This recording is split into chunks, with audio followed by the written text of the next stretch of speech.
পুরো বিশ্ব দেখেছে এমবাপ্পে একাই মেসি এবং আর্জেন্টিনাকে নিয়ে কিভাবে ছেলে খেলা করেছে।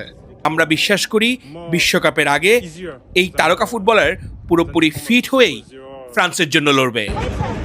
মাঠের শৈল্পিক পাসিং কিংবা গতির ঝলক দেখেছেন, আর উপায় নেই এটি ইউরোপের কোনো শীর্ষ লিগ নাকি পাড়ার মাঠ।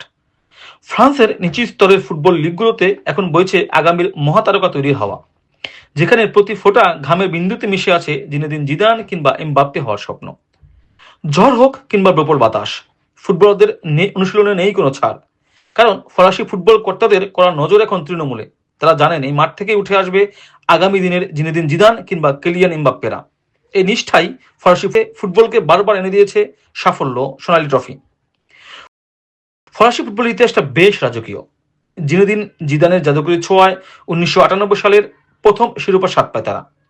এরপর 2018 সালে দ্বিতীয়বারের মতো বিশ্বজয়, কিন্তু 2022 সালে ফাইনালে আর্জেন্টিনার কাছে টাইব্রেকারের স্বপ্নভঙ্গের দগদগে সেই ক্ষত এখনো বয়ে বেড়াচ্ছে ফরাসিরা।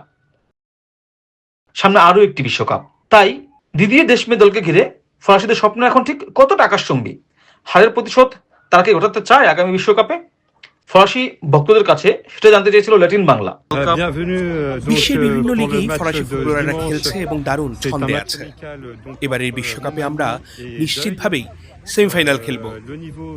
তারপর কি হবে জানি না, তবে আমরা আশাবাদী এবারের শিরোপা ঘরে তুলতে। আর্জেন্টিনার কাছে সেই হার নিয়ে ফরাসি ভক্তদের কণ্ঠে ঝরল আক্ষেপ আর দম্বের মিশ্রণ। ভক্তদের দাবি কিলিয়ান এমবাপ্পে একাই মেসি এবং আর্জেন্টিনাকে নিয়ে ছেলে খেলা করেছিলেন। তারা মনে করেন হারটা আর্জেন্টিনার কাছে নয়, ছিল ভাগ্যের কাছে। আর্জেন্টিনাকে পেলে সেই হারের প্রতিটি হিসেব কড়াই গন্ডায় চুকিয়ে নিতে মুখিয়ে আছে তারা।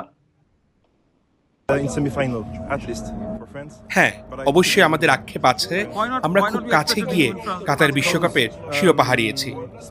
পুরো বিশ্ব দেখেছে এমবাপ্পে একাই মেসি এবং আর্জেন্টিনাকে নিয়ে কিভাবে ছেলে খেলা করেছে।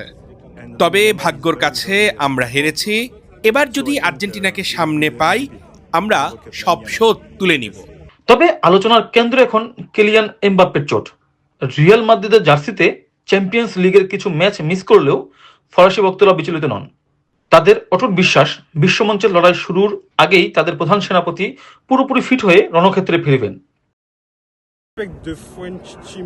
রিয়াল মাদ্রিদের জার্সিতে চ্যাম্পিয়ন্স লিগের কয়েকটা ম্যাচ খেলতে পারবে না এমবাপ্পে, তবে এটা নিয়ে ফরাসি ভক্তরা খুব বেশি বিচলিত নয়, কারণ আমরা বিশ্বাস করি বিশ্বকাপের আগে এই তারকা ফুটবলার পুরোপুরি ফিট হয়েই ফ্রান্সের জন্য লড়বে। কিন্তু শিরোপার দৌড়ে কারা এগিয়ে? ফরাসি ভক্তদের কণ্ঠে অবাক করা উত্তর। নিজ দেশকে ভালোবাসলেও বর্তমান তারা স্পেনকে দেখছেন সব থেকে বড় ফেভারিট হিসেবে। বিশেষ করে তরুণ তুর্কি লামিন ইয়ামালের নেতৃত্বে স্পেনের বর্তমান ফর্মকে সমীহ করছে পুরো বিশ্ব। স্বপ্ন আর বাস্তবের টানাপোড়েনে ফরাসি ফুটবল এখন এক সন্ধিক্ষণে দাঁড়িয়ে। একদিকে প্রতিশোধের আগুন, অন্যদিকে ফেভারিটদের চ্যালেঞ্জ। তবে মাঠের লড়াই শুরুর আগে ফরাসিদের আত্মবিশ্বাস বলে দিচ্ছে তারা মাঠ ছাড়তে প্রস্তুত না শেষ মুহূর্ত পর্যন্ত। ফ্রান্সের তৃণমূল থেকে উঠে আসা এই যোদ্ধারাই কি পারবেন আবার প্যারিসের রাস্তায় বিশ্বকাপের ট্রফি নিয়ে উৎসব করতে? উত্তরটা বলে দেবে সময়। ফ্রান্স থেকে মোহাম্মদ দুলাল, লাতিন বাংলা।